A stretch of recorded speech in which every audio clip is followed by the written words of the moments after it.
एक बार फिर से आप सभी को मेरे चैनल के माध्यम से झारखंडी जोहार।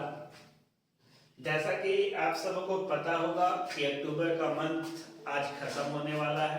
अब आपके पास अगला जो मंथ होगा वो नवंबर होगा, उसके बाद दिसंबर होगा और अगला जनवरी होगा 2026 का।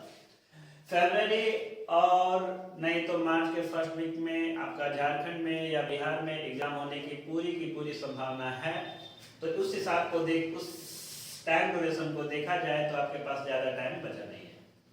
तो समय को मद्देनजर रखते हुए मैं आप लोगों के लिए एक सीक्वेंस लाया हूँ। इस सीक्वेंस की मदद से मैं क्या करूँगा कि आपका जितना भी साइंस में चैप्टर है या मैथ में चैप्टर है उसका एमसीक्यू क्वेश्चन करवाने का प्रयास करूँगा। क्योंकि आपको पता ही होगा कि आपका कोई भी एग्जाम ले लीजिए, आपका चाहे जैक बोर्ड हो चाहे बिहार बोर्ड हो, सब में आपका एमसीक्यू क्वेश्चन 30 या 40 नंबर का आता ही आता है। तो उसी को देखते हुए आज मैं एक साइंस क्लास 10th का एक बहुत ही महत्वपूर्ण चैप्टर जिसका नाम है इलेक्ट्रिसिटी विद्युत, उसका 5 बहुमूल्य प्रश्नों को लेकर आया। आप ये ध्यान दीजिएगा कि इसमें केवल 5 प्रश्न नहीं होंगे, आपका यहाँ पे 5 प्रश्न है, लेकिन इन 5 प्रश्नों के अलावे भी जब हम लोग उनके बारे में विचार विमर्श करेंगे, उनके बारे में डिस्कस करेंगे तो और कई बहुत इंपॉर्टेंट प्रश्न आपको वहां पे मिलेंगे। तो आप पूरे तसल्ली से पूरे तालीमता से आप मेरे प्रश्नों को देखिए, उसका जवाब देखिए। यदि आप जवाब जानते हैं तो आप कमेंट्स बॉक्स में डालिए और यदि आप नहीं जानते हैं तो उसको आप नोट डाउन कीजिए। चलिए बिना लेट किए हुए मैं अपना पहला जो क्वेश्चन है वो शुरू करता हूं। आज का हमारा पहला प्रश्न है विद्युत धारा का एसआई मात्रक क्या है? What is the SI unit of electricity? तो यहाँ पे हमारे पास 4 ऑप्शन है। ऑप्शन नंबर 1 है वोल्ट, ऑप्शन नंबर 2 है ओम, ऑप्शन नंबर 3 है एम्पियर, ऑप्शन नंबर 4 है वाट। अकॉर्डिंग टू यू कौन सा आंसर सही है वो आप बता कमेंट बॉक्स में डाल सकते हो।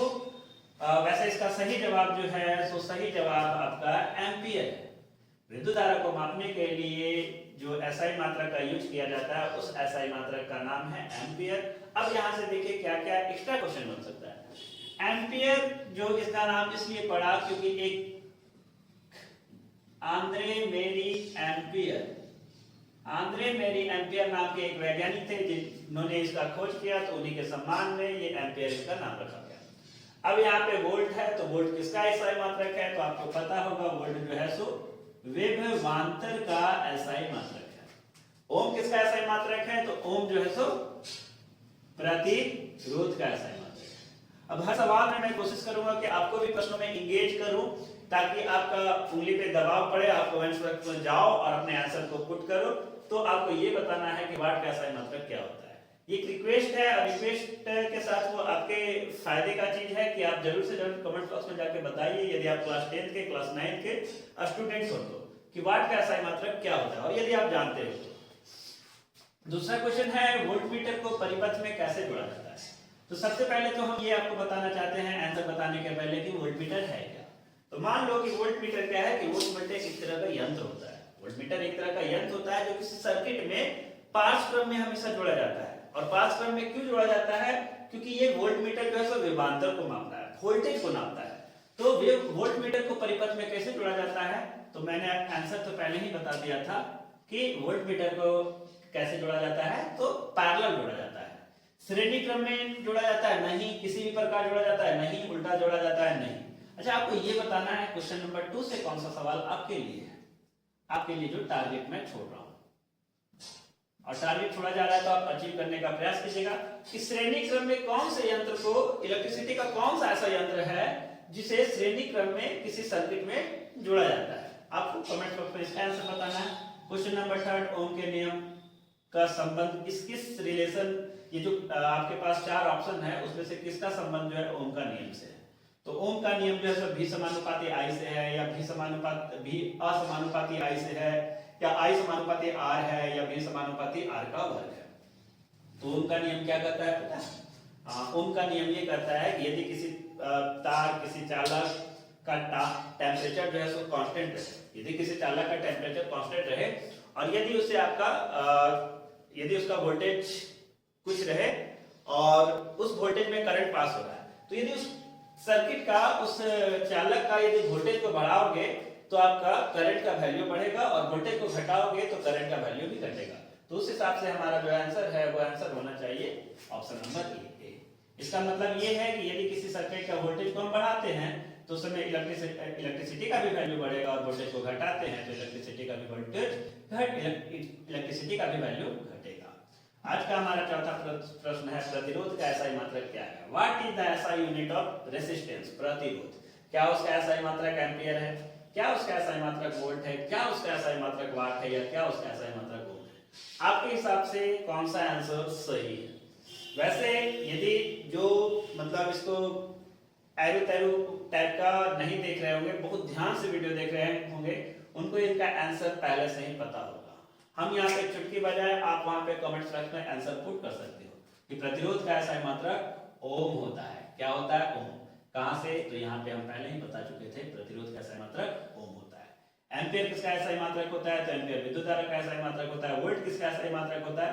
तो वोल्ट विभवांतर का एसआई मात्रक होता है। और वाट किसका एसआई मात्रक होता है? तो वाट एसआई मात्रक होता है। क्या लगा आपको? हम बता देंगे? नहीं, क्योंकि पहले प्रश्न में ही ये आपके लिए हम टारगेट छोड़ चुके हैं।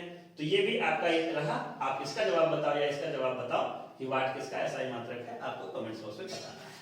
आज का हमारा पांचवा और अंतिम क्वेश्चन है, last but not the list, यदि किसी चालक का प्रतिरोध दुगना कर दिया जाए, यदि किसी चालक का रेजिस्टेंस को डबल कर दिया जाए, रेजिस्टेंस को डबल कर दिया जाए और उसका विभवांतर समान रहे, यानी वोल्टेज जो है सो सेम रहे, नो चेंज हो, तो धारा क्या होती है? तो हमने क्या पढ़ा था? अच्छा हाँ, यहाँ पे इसका जवाब जानने के लिए डायरेक्ट आप बिट्टू याद नहीं कर लेने का कि आधी हो जाएगी, इसका सही आंसर वैसे आधी हो जाएगी, बट कैसे? तो यहाँ पे हम लोग को ये जानना चाहिए, यहाँ पे आर यानी रेजिस्टेंस, आई यानी विद्युत धारा। क्या है ये? अच्छा विद्युत धारा तो पता है, रेजिस्टेंस क्या है, आर क्या है? तो आर क्या है कि मान लीजिए ऐसा करके आप किसी चालक से विद्युत धारा प्रवाहित हो रही है, तो विद्युत धारा को प्रवाहित होने से कोई रोकने वाला चीज होता है, ठीक है? तो जो रोकता है ना, तो विद्युत धारा को के प्रवाहित होती है, उसे रोकने वाला जो गुण होता है उसे हम लोग क्या करते हैं? प्रतिरोध करते हैं। इसको क्या करते हैं? प्रतिरोध करते हैं। और किसी भी चालक, हर एक चालक का प्रतिरोध अलग अलग होता है। जैसे इसको आप ऐसे समझिए कि मेरे को यहाँ से वहां तक दौड़ के जाना है और ये केवल एयर वाला मीडियम है, और फिर यहाँ से वहां तक दौड़ के जाना है, पानी भर दिया और पानी में डूब के जाना है, और फिर यहाँ से वहां तक दौड़ के जाना है और इसमें हनी भर दी है। तो आप किस समय वहां पे तेजी से पहुंचोगे? क्या एक समय में, मतलब यदि फर्स्ट टाइम में आप 3 सेकंड लिए तो क्या सेकंड टाइम में भी 3 सेकंड लोगे और थर्ड टाइम में भी 3 सेकंड लोगे? नहीं, ऐसा नहीं होगा। आप फर्स्ट टाइम में जाओगे तेजी जल्दी पहुंचोगे और लास्ट में हनी में जो है सो लेट से पहुंचोगे। क्यों लेट से पहुंचोगे? क्योंकि हनी जो है आपके स्टेप का विरोध ज्यादा करेगा। इसका मतलब यह है कि आप मान लो कि यहाँ से वहां जाने का प्रयास कर रहे हो, तो आप विद्युत धारा, और वो जो विरोध कर रहा है ना, वो क्या है? रेजिस्टेंस है। तो आपका हनी भी रेजिस्टेंस हो गया, समझ लो, आपका वाटर भी रेजिस्टेंस हो गया, एयर भी रेजिस्टेंस हो गया। एयर कम रेजिस्टेंस है, उस समय आप तेजी से पास हो गए। यानी आर और आई में क्या रिलेशन है? तो आर और आई में क्या है? ये एक दूसरे का जानी दुश्मन होता है। जानी दुश्मन बोलने का क्या है कि यदि किसी चालक का प्रतिरोध ज्यादा है तो करंट कम पास होगा, और यदि प्रतिरोध कम है तो करंट ज्यादा पास होगा। तो अब यहाँ पे उस हिसाब से इसका सही जवाब क्या होना चाहिए? आधी हो जाएगी। यदि प्रतिरोध को दुगना कर देंगे, प्रतिरोध डबल कर देंगे, तो इलेक्ट्रिसिटी क्या हो जाएगा? प्रतिरोध को डबल कर दिया जाए तो इलेक्ट्रिसिटी क्या हो जाएगा? आधा हो जाएगा। ठीक है, तो ये आज का वीडियो रहा। आई होप आपको अच्छा समझ में आया हो, और समझ में आया हो तो आप मेरे चैनल को सब्सक्राइब कीजिए। इसी तरह का और भी एमसीक्यू क्वेश्चन में लाने का प्रयास करूंगा, जो कि आपके आने वाले आगामी एग्जाम के लिए बहुत महत्वपूर्ण होगा। इसी 5 प्रश्नों के साथ आप वीडियो नंबर 2 का इंतजार कीजिए, उसके बाद वीडियो नंबर 3, वीडियो नंबर 4। प्रयास रहेगा 4 वीडियो में हम इस चैप्टर का सारा क्वेश्चन एमसीक्यू क्वेश्चन करवाते हैं, जो कि एग्जाम में आने की पूरी संभावना प्रोबेबिलिटी होगी। मेरे चैनल को जरूर से जरूर सब्सक्राइब करें, मेरे को सपोर्ट करें, ताकि मैं और वीडियो बनाने के लिए मोटिवेट हो पाऊँ। इसी के साथ जय हिंद, जय भारत।